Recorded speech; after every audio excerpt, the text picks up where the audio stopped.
So, you know, I've built a lot of headers in my time, probably over 100 sets. It's what put food on my family's table when I was growing up as a kid. And I learned a lot about it. And one of the things I learned was the importance of a proper collector. And the only people, there's basically there's a handful of shops that can make quality collectors, but to make a long story short, I enjoy working with, have a lot of respect for, and appreciate the legacy that Burns Stainless has. And they build nice stuff. Jack Burns, back in the day, was always a really good mentor, someone I could ask questions. And he actually, over time, he recommended the headers that I was building to people who didn't want to build a custom header. And so that was pretty cool, to have someone like him recommend the stuff that I was building. So in all these projects, when I build a custom set of headers, and been doing a lot more lately than I have in the past couple years, I like to use Burns. They have a really nice online form you fill out, and basically input the engine information, the target RPM goals, horsepower goals, blah blah blah, and they will come back with their recommendation. And it works really good, especially when you don't have time to get it wrong. If you don't have time to make a mistake, just spend the money, go through their little system, measure your ports, figure out the cam timing, because it asks you all that, and just put it in the system, because the more they have, the better job they can do estimating. So this is for the C7 time attack perk car. I went with a tri-Y because tri-Ys make significant more area under the curve, and they sound really good. And there's no downside to a tri-Y other than packaging. So when you have building side headers, in this case, doing a tri-Y, that's where it's at.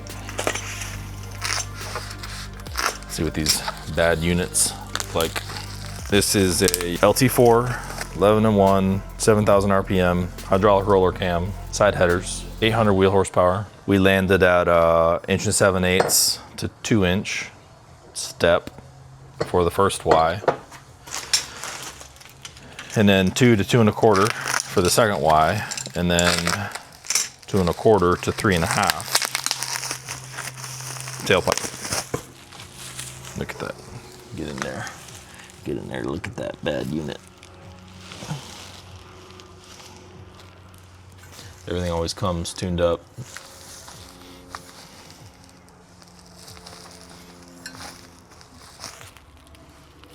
Looks like a little dab there.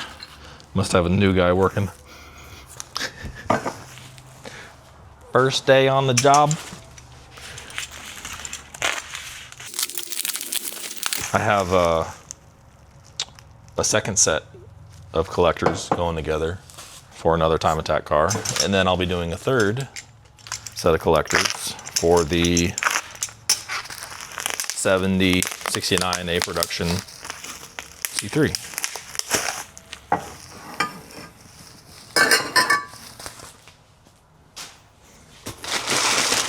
Hey, brother. Look at these bad units. Oh man, this is so exciting.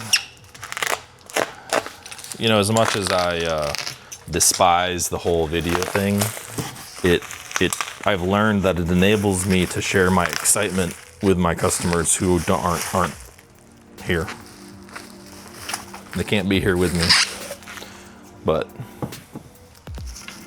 they can enjoy it as I am.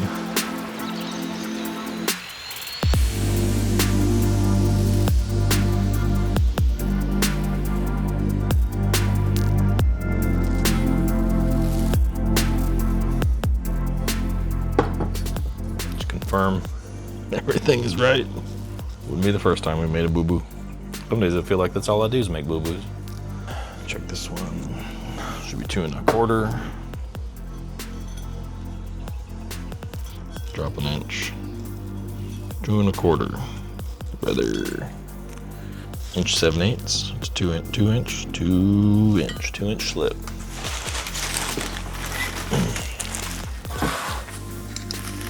So for those of you watching, I work on everyone's project at all times. And so, busier than a one-arm paper hanger. What's up, dog? If you didn't notice, the shop here is behind the house. I don't put a lot of that online because, you know, it's my life, man. So anyway, what I was saying is if you don't see your car in a video, it's because I haven't gotten to it yet. If you've ordered a part and you're waiting on me, I'll get it done.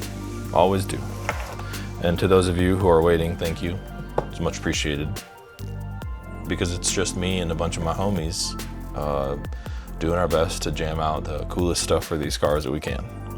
Back to the headers at hand. This is referred to as a tri-Y. And how this works is we have a tri-Y, 3 Ys.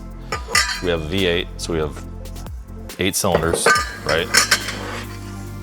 8 cylinders. This is 1 bank, right? So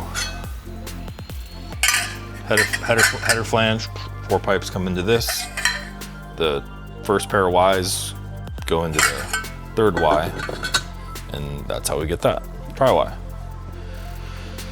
Works for me, love it. Back to cleaning. See the blind rhino back there? I'm looking for a unicorn bumper for that thing for ages. Finally found one. Brother. Get you a charger.